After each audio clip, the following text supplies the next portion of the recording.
Hello, good day, everybody. This is the Catholic Esquire again, coming to you to talk more about the traditional Latin Mass.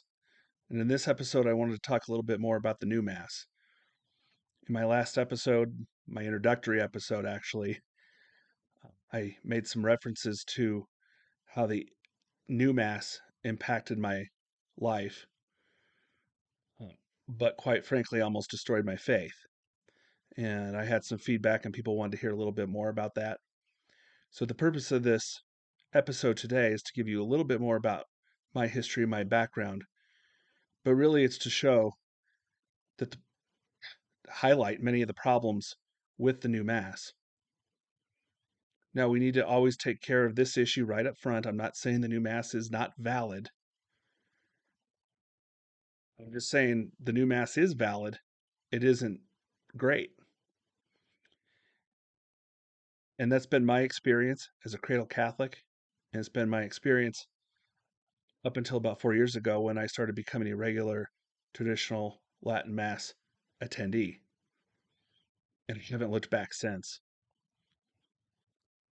But on this issue of validity, we have to talk about this. And I want to give a hat tip to Father David Nix, who I heard this anecdote from, but I'm going to adapt it just a little bit to give you an idea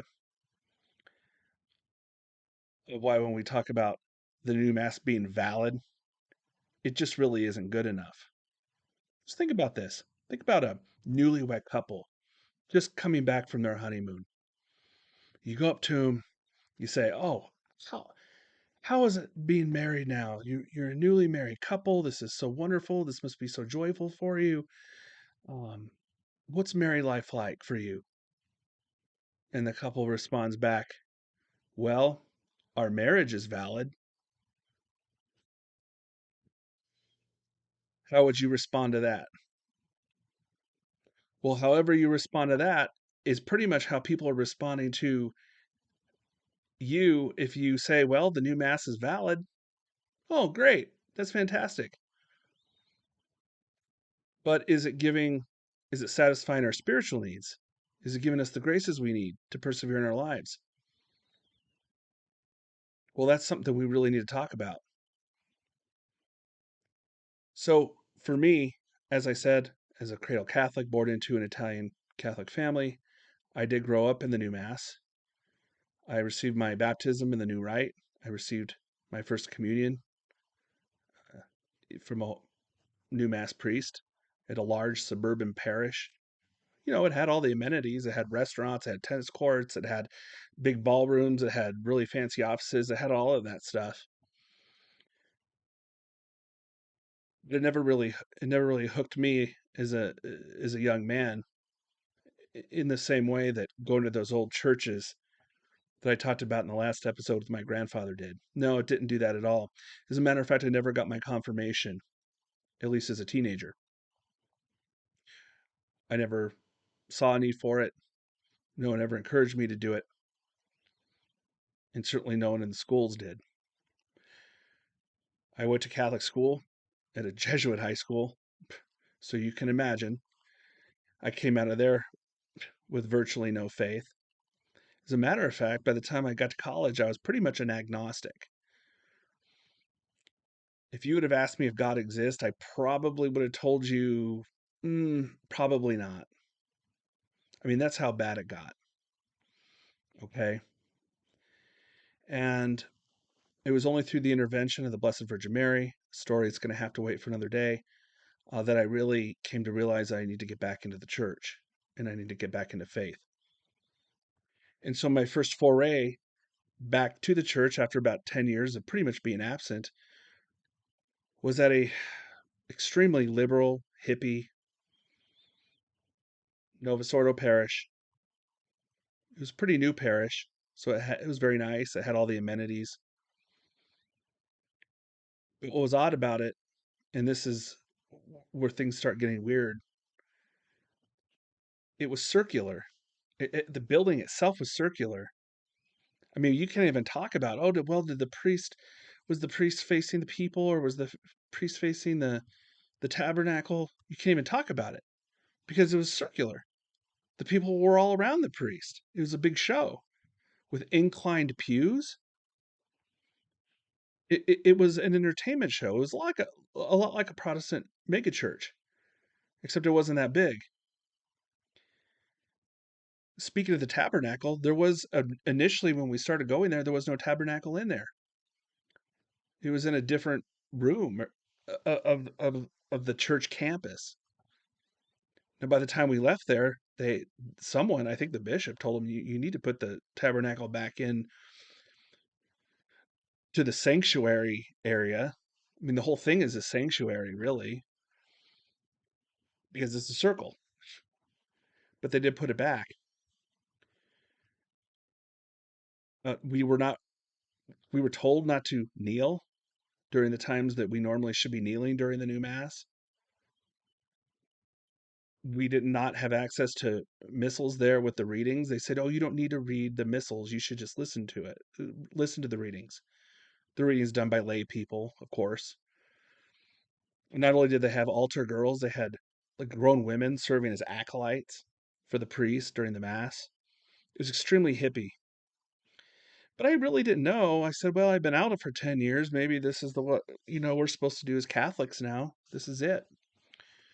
I would what really kind of tipped me off that maybe this was a little bit odd is when I talked to the RCIA director there. I did know I needed my confirmation, and I did get my confirmation. I was confirmed at that point. But I remember talking to the RCIA director at the time, and she asked me. She said, "Oh, what's your favorite movie?" And I said, "Oh, I really like the Passion of the Christ. The Mel Gibson movie." And her response was just the face of utter disgust and horror. She said, "Oh, that movie is so violent. That's not the way we want to think of Jesus." And I'm thinking to myself, wait a second, that can't possibly be right. To to be shocked by the horror of the cross. I mean, that's sort of the that's sort of the point. And that brings me to the point of the problem with the new mass. You see, the problem with the new mass isn't so much of what's in it. And sure, there's the sign of peace, the banal music, the jokes and the clapping and the applause and all of that stuff. I know that's distasteful. But what the real problem with the new mass is what's not in it, but what's not in it. And what's not in it, what was taken out, stripped from the rubrics of the old mass, and then reassembled into a new mass. What didn't get put into the new mass was the notion of sacrifice. And that is one of the biggest problems with the new mass. They took out, I don't know a percentage, but it had to have been like 80 to 90% of the prayers or the rubrics that made references, the readings that made references to sacrifice. Who sacrificed? Well, the sacrifice of Jesus Christ on the cross, of course. That's what the whole mass is about. Remember, the mass is a representation of Christ's sacrifice at Calvary. And what happens when you lose the notion of mass as a sacrifice and replace it with the notion of mass as a big get together, family get together where everybody, you know, hugs and kisses each other and laughs and plays and enjoys a good meal?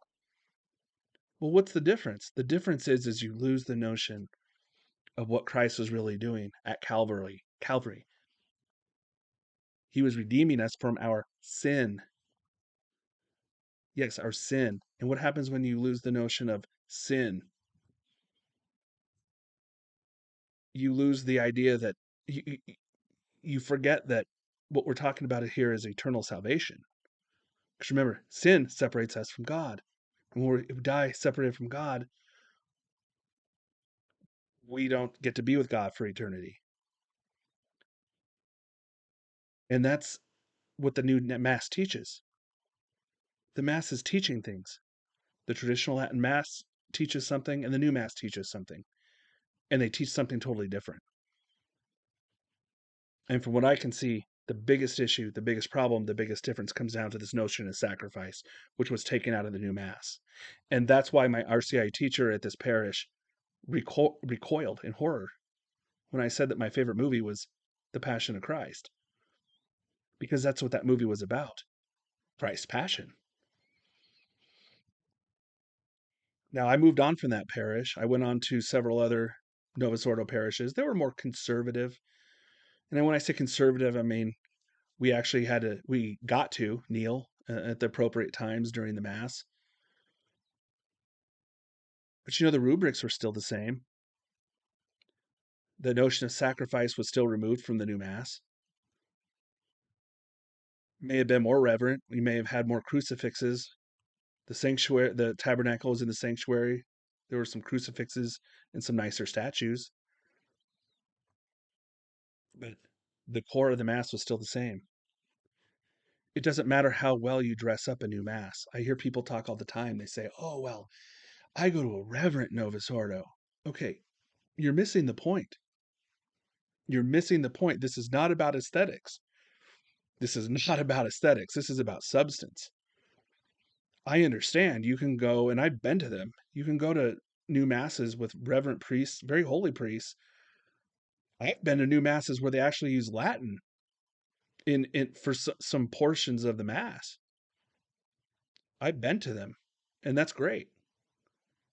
But it doesn't change or fix the problems with the new mass itself. But again, you may be asking, well, what difference does it make? What difference does it make? I will tell you what difference does it make. When you don't have a proper understanding of the notion of sacrifice, you're not going to have a proper understanding of the Catholic faith.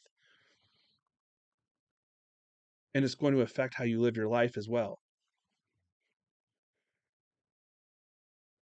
So I went on to several other parishes. I even got more involved. I even became an RCIA instructor for a while. For up to 3 years, I taught RCIA. I took the bull by the horns and said, we really got to make sure these Catholics, I feel like they're not really understanding what the Catholic faith is about. They don't have a proper fear of the Lord. They're not properly, they don't have a proper sense of the Eucharist and what's happening at the Mass. And I said, well, I'm going to be an RCIA instructor and help teach people that are coming into the parish. And I think I did a pretty good job. People seem to like it. I checked my notes just the other day because I wanted to make sure I didn't teach any heresy or modernism. And I didn't. It was fine. It was good. But you know what? That wasn't my job. I'm just a layman. I'm just a layman. I'm not a priest. I shouldn't. It's not my role to be formally instructing people. My role is to absolutely spread the gospel and answer questions when people have those for me as part of evangelization. But as part of formal instruction, that's really not my role. And that's another problem with the new Mass these days. The roles are so screwed up. You can't tell the difference between a priest and a layman. You can't tell. You don't know what's going on. The roles are all screwed up. It was just this week, just this last week. There was a story on LifeSite News, I think, with a priest in New Jersey who converted his green vestments into a Philadelphia Eagles jersey for Mass to celebrate a Mass. And then we hear those stories about, I think there was another guy, another priest maybe 2 years ago that wore a deacon, I think, who wore a cheese head while giving a homily at Mass. You guys, how's anybody supposed to understand? Is this appropriate? If you were at the foot of the cross, is that appropriate to go in your in a football jersey and a cheese head? Oh, is that funny? Is that funny to God? Like, haha, funny? No, of course it's not. It's completely sacrilegious and inappropriate. And yet, this is what happens every single day in new masses, in new mass parishes across this country and around the world. And I haven't mentioned all those other stories: balloon masses, guitar masses, priests getting into the ocean, taking off a shirt and consecrating the host on a on a plastic floaty. No, I mean, we have those stories are out there. They come in every day. They're there. No, this is why we have to have our goal. And our goal is going to be, and it must be, to return the traditional Latin Mass, not just to preserve it, to keep it in its little corner, hidden corner away, so that no other, normal Catholics can see it or attend it. No, our goal must be to return the traditional Latin Mass to every single parish around the world. That has to be what our goal is, because that's what our faith is about. And that's how you properly teach people as well. Because you go to a traditional Latin Mass and anyone will tell you who started going. I know that was the case for me. And I just started attending regularly like 4 years ago. But you get in there and you're like, wow, they took this away from us? Can't believe this. This is amazing. The music, the Gregorian chants, the statues, the stained glass, all of it, the incense, all of it, the reverence. It's the culture. You see, and that's the last point I wanted to make today. This is a lot about culture. Does the new Mass set the right culture within a religious community? No, it doesn't. At best, it sets like a happy family meal where people get together and share stories and enjoy each other's company and fellowship. Okay, but what about proper worship? What about the sacrifice of Jesus Christ on the cross? What about the notion of sin and our need to help each other out to get to heaven? All of that's gone. And it turns Catholic parishes just into another secular association with some religious flavoring that we cannot have. That we cannot have, and we need to think about how we're going to promote the traditional Latin Mass. And there's been a lot of efforts, I think, in the last few years to do that. These days of trying to shut the traditional Latin Mass down, there was especially a big push for that back in the 70s, right after the new Mass came out, after the new Mass was invented. I'm studying that right now, actually, and I hope to talk to you a little bit more about that. Like that process that the church went through was a quick process, but there was a process of just stripping things out of the old Mass, stripping sacrifice out, stripping reverence out, uh, stripping everything that helped people to understand and believe that what we were receiving when we receive communion is the body, blood, soul, and divinity of Jesus Christ. All gone. These things. So I hope to talk about that process a little bit more. It's shocking, disturbing, but it really helps you to understand where we're at today in the church. So I hope this helps a little bit, helps you understand a little bit where I'm coming from. But my story is not unique. I grew up in the 80s and the 90s, went to Jesuit Catholic school, and I had to overcome all of those attacks on my faith, and that's what they were at the end of the day. And there certainly was lack of support. And how many of us today have gone through that and are trying to recover from that? And we have to help those who are still going through that process. All of this is a process. Everybody's at a different stage, and we have to remember that. I don't begrudge anybody for attending a new Mass, but I will say this. I'm making these videos because I want them to know there is something bigger, something greater, and something more Catholic. And that's what I hope to promote. That's what I hope to restore. And I hope everyone would agree with me and join me on that effort. My website is catholicesquire.org. Please check it out. Please like and subscribe this video. I thank you for listening and have a good day.